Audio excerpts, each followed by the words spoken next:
Hello, I'm John Furrier here in our CUBE studios on the East Coast and the New York Stock Exchange. Of course, we have our Palo Alto studio connecting Silicon Valley and Wall Street, the money and the tech converging in. Of course, AI is infused in all aspects of our lives and technology, so it's gone mainstream. Tech is mainstream. And cybersecurity has been one of the hottest areas because it's a data problem, and AI is really making headway into that market where this tough customer, they got a high bar in security, of course. They want to really kind of peel back the onion and look at the value. Sumit is here, CEO of Proofpoint CUBE alumni, part of our cyber leaders. Congratulations on a great event you just had. Welcome back to theCUBE. Thanks for coming on. Thanks for having me, and you got to be proud of CUBE. This is a great setup, and thanks for having me here. You just had your event, your annual conference. How'd it go? It was an amazing success. Listen, from a customer conference perspective, Proofpoint has had more CISO level events in the past.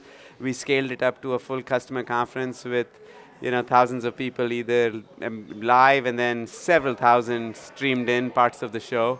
It was a great event for us. We're pumped up. We made some strategic announcements from product solutions, some alliances, so it was a great week. I want to talk about the 4 announcements because I saw the news release, saw all the news.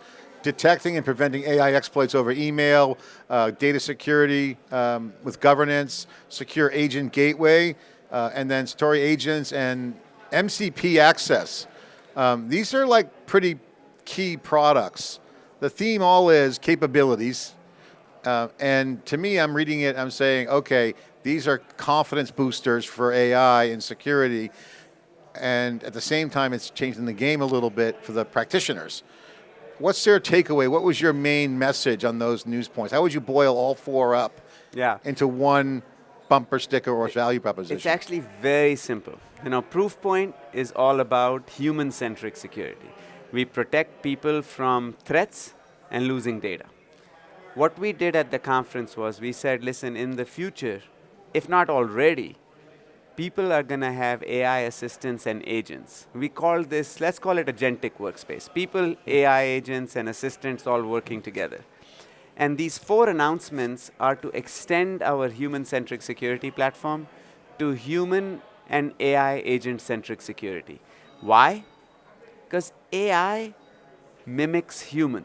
So AI risks are no different than humans. AI loses data, AI can mishandle data, AI loses credentials, AI can run malware, and AI can have prompt engineering just like humans having social engineering. So all of these 4 solutions are simply extending our human-centric security to human and agent-centric security. Okay, so what's the human agentic security mean? Human directed? Is it like HR employee, hey, go do this? I mean, take me through the use case of like how a human-centric agentic would look like. So let's say you probably already have copilots, Microsoft Copilot or Google's Copilot, whatever it may be. You may have agents. Now you're telling the agents what to do, okay? I'm an attacker. What can I do? I can attack you, I can attack your Copilot, and I can attack your agents. Now, if you have to secure your workspace, which is yourself, not just yourself, but also your copilots and agents, you have to do 4 additional things from human-centric security. You want to make sure your data has safeguards, because AI feeds off of data. So that's our data security announcement.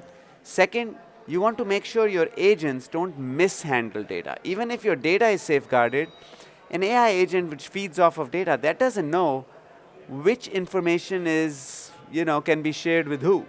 Yeah. Third, you want to make sure the AI doesn't get attacked by an attacker. That's the AI exploit announcement. And then lastly, if you're operating all this security, you want to make sure you're also leveraging AI agents to protect. So this is protecting AI and using AI for protection. So that's how the theme of the conference are. And these are just 4 things we announced, all making sure that your human and agents working together are protected from threats and data loss. I mean, it makes sense. The human has an extension. The agents are extension of my work. Kind of like the old school, my desktop. Yes. Secure desktop. Yes, yes. Now I'm out everywhere. I'm doing data. I got certain credentials. How is that rendering itself into the customer, your customer? Because they're busy. They want to have that security. What are some of the use cases that you're seeing that gives them the confidence? Yeah. Where's the wins? What are some of the things that they're doing? What's happening right now in the enterprise is CISOs are being asked to go enable AI, not stand in the way. They're asked to do that, okay? But CISOs or security professionals have in the past had the tendency to wait until something bad has happened or do risk by risk. What we see right now is that CISOs are now saying, if I have to enable AI, and they're seeing, agents, 33% enterprises, Dave, already have agents. And in the next 18 months, 93% enterprises will have agents enabled. So what they're saying is, if that's the case, what security solution I can extend, because I don't have time to vet out a brand new tech. I already use Proofpoint for protecting humans from threats and protecting data loss. So the use cases are in those two categories. Can I just extend my Proofpoint threat protection to protecting threats that are coming into AI? Yep. Check. Can I protect my data loss solution that I already have for humans to also work for humans and agents? Check. Those are the two use cases that drive everything. Yeah, and the AI side is so fast moving. I mean, you've seen some fast waves. This one's fast. This is this fast. One's fast. Pace of play is pretty high. So one of the things that's happening on the targeting side is malicious prompt injections. Yes. Okay, this is becoming one. We've also seen MCP servers being targeted. The bad guys will find spots, but they're going after the language model, and they'll probably go after the agents, as you pointed out. You could securing those. What's that look like from your standpoint? How are you seeing that? Because one of the most mundane thing we are seeing, which is here, and we are already protecting our customers from it, is attacks on copilots. So think about this.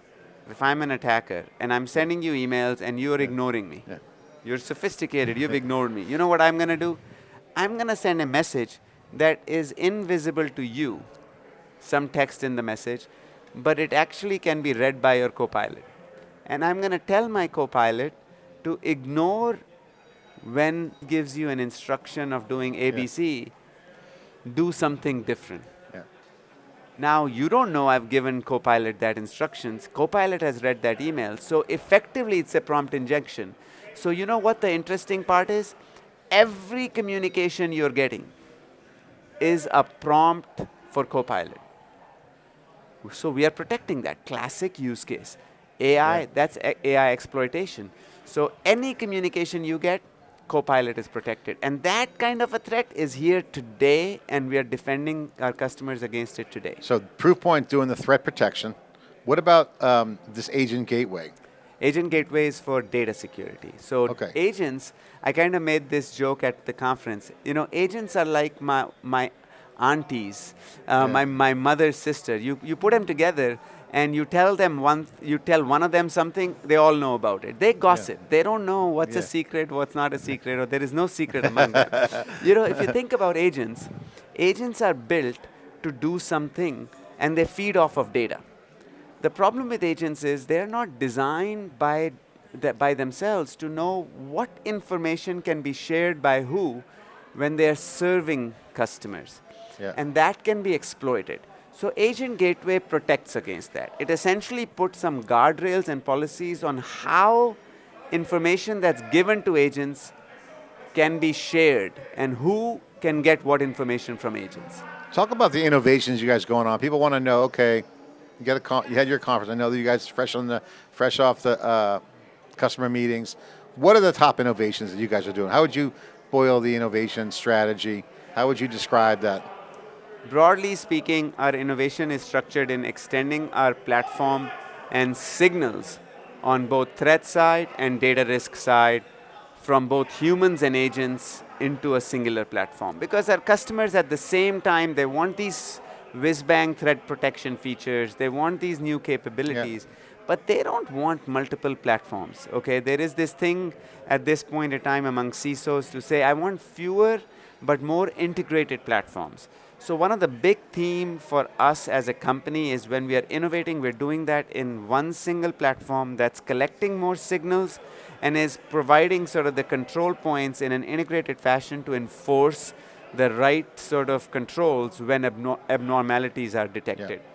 So that part of strategy resonated this week really, really well. It was good for them to see that we are extending a platform that they use from humans to humans and agents, and we are doing that with a more strategic platform rather than just building a bunch of products that are not connected.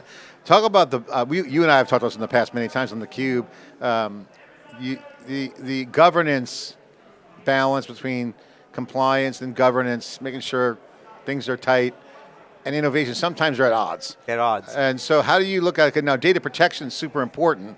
That's kind of a risk management and innovation opportunity because you've got some news around that. What's the current view from your standpoint on? I think my current view is at this point in time, CEO level top-down mandate is to enable AI. AI is a source of innovation. AI is a source of business transformation. And there is no one in the company who can stand sort of against it. Okay, so it's too much of a force. It's too big of a force. So the good news in this point of time, sort of a force, there's just force that's carrying innovation forward. There is no governance and security blocking it. So it's creating risk. It's creating risk because right now, every enterprise is enabling AI without the right checks and balances. That's just the truth. And so there is a lot of concern among CISOs. We did a CISO study. 60% of CISOs, which is up from 54%, think that AI enablement is a risk to their enterprise, but they're doing it. Okay? So I think the good news is innovation is winning, and what I really hope is that we and our customers, our enterprises, don't wait for an incident before they put safeguards. Because, you know, this whole analogy of brakes are put in a car not to stop the car, but for you to make the car go faster. Okay? So that's kind of the hygiene of cyber. Cyber is there not to stop the innovation, it's to innovate faster. Okay? And I think at this point of time, if I were to just qualitatively assess, cyber has to very quickly step up, because by doing so, AI will go faster. And that's something that CEOs have to realize. I like that brakes. Brakes are there to allow you to go faster so you can slow down. Exactly. When you need to. When you need to. And you'll have guardrails too in case you need those. Exactly. You have to throw guardrails in there. All right, Sumit, I got to ask you about something that I've been watching very closely. And there's no one standard because every enterprise is different. But there's starting to be patterns for them. The chief AI officer is emerging. Now you're in security, so you know there's a CISO. And that's really top of the food chain, at least in my opinion. Some will debate that, but you're starting to see the rise of a chief AI officer. So it's interesting. If it's a technical company, it usually is like a CTO who becomes the chief AI officer, which, by the way, they still keep their day job. They just get to be both jobs, right? Same pay. Maybe more options if it's a private company. Okay. And some make it a center of excellence as like a political position, or like I'm going to build a kingdom of great AI people, and that's okay. May not have the technical chops, but it's more of maybe a management role, either for center of excellence, training, and actually putting real policy in place. It kind of depends on the policy. I'm kind of generalizing to make a point. Security tends to lean on the technical side where CISOs are driving it, where they might be involved in that. What's your observation based on the customer calls you've gone on? I know you talk to a lot of customers. You guys are very customer-centric. What's the, I don't want to pin you out for like a number, but like just an order of magnitude. Is the chief AI officer role happening more? And if so, or if not, why? Or what do they do? I think what I'm seeing... do you agree with my premise of... Yeah, I understand. I think what I'm seeing is a business enablement leader from full transformation of something that lead to a workforce transformation. Those roles are getting set up. And then the AI officer or AI office or an AI center of excellence kind of merging, one or the other emerging under the CIO. In more non-technical companies, but have done digital transformation where CDIO title is there, they formulate an AI. So similar to the CDIO yeah. kind of a thing. And so that I'm seeing more and more of, and it's a working model that's healthy as long as the CDIO has the technical abilities and is not coming from purely transformation point of view, it works quite well. And I think in that case, what is happening is CDIO is handing off the security mandate to CISO. I think the verdict on how many CISOs can step up They don't have time for another job. to catch it is yet to be seen. They don't. I mean, they don't usually have time, but they are interested in the data side of it. That's why I asked the question, because it makes sense. The chief data officers are involved in data. It's an AI data problem. That's and right. The CISOs are very aware. CISOs are. We recently did a CIO forum here in New York. We ran about, amazing CIOs, brought them together. They're all enabling AI. They all have centers of excellence, and they have either CIOs or CDIO titles. So, and CISOs typically work for them, almost all of them. And what they told us was, we have got a CDI, a chief AI, either officer or an AI center of excellence leader, and they have been given charter for AI enablement, and they are much further along than CISO. And now they're asking CISOs, or they're expecting CISOs to bring data security, which is a key enabler of AI, implemented ASAP. So that's the dynamic. So I think the ask from CISO to enable AI securely is happening now. At our event, we ran a poll from the CISOs. There were about little less than 100 CISOs just in a special event that we did as a leadership forum. We just said, show of hands, AI security now is a mandate of yours, 70, 80%. Data security is a big part of that AI security. Almost everyone that said AI security, and it's one of the top 3 priorities, everyone. So it's starting, but it's new. It's new. Got it. All right. So as the CEO of Proofpoint, I have to ask kind of the CEO questions. How's business growth? What are your growth vectors? Obviously, you got the 4 big news items. Product is key to success. And I think you're right. I agree with you. AI has to be an all-in bet at this point, because if you're on the wrong side of history, you'll be replaced. That's generally an industry norm. But what's your strategy? What's your growth vector? Yeah, I think as a company, we're blessed. We're doing really well. It's been 2 years for me in the company. We had a great year last year, and so far, things are going very well. I feel great about it. Our growth vectors are pretty straightforward. I think there is a little bit of a GenAI that's a tailwind for us, to be candid. It's creating a threat landscape that's really, really harsh for our enterprise customers. They want best-in-class solution. We are the only one who has this sophisticated models that are preventing the hardest of the threats coming in real time at scale. So we are seeing more customers across the globe relying on us. So that's our first sort of growth vector. Second, we are seeing the budgets on CISOs. What they are saying is, hey, listen, I'm going to basically see my, cyber budgets will grow faster than IT budget. And cyber budget is still growing maybe sometimes faster than the overall spend of the company, but there is pressure to have a portion of their cyber budget assigned to AI. So how will you get the remaining budget consolidated? So we are seeing a little bit of tailwinds in that. Typically, when CISOs are consolidating their spend, they end up coming with us because we are a trusted partner performing a critical capability, and our platform spend grows by consolidating other piece parts. And then I would say that data and AI security is the third thing. We are excited about that, just because securing data and securing AI, which are tightly related at this point in time. Data security 4 years ago used to be a little bit of a, who cares? Now, data and AI go hand in hand. And so those are our 3 levers, sort of making sure that we, GenAI, because of threats, we are benefiting from it.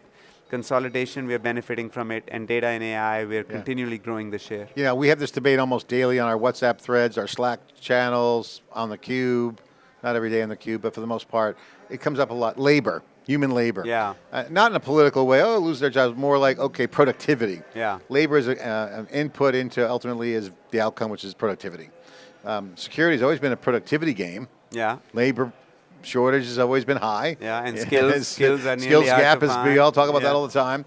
How are you seeing that AI equation? Because this is an opportunity. It's a huge opportunity. I think this autonomous SOC that both CrowdStrike and Microsoft and Palo Alto have laid out. I am 100% supporter.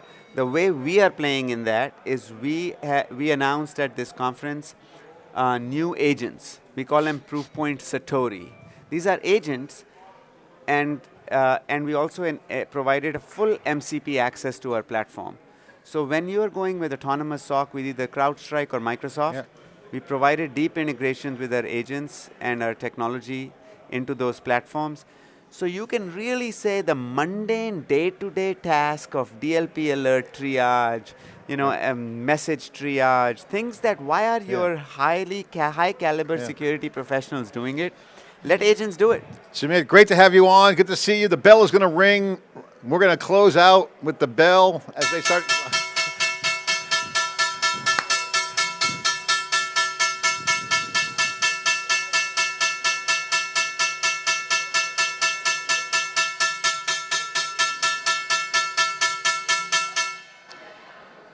That is the loud bell. Okay, let's keep rolling. We closed out with the bell here. Proofpoint, just coming fresh off the conference, their annual conference, all the customers and their community together. Again, very rapidly growing private company. Again, Sumit, congratulations, and thanks for coming on theCUBE. Thanks for having me. All right, I'm John Furrier, bringing in all the data here in our cyber series. Thanks for watching.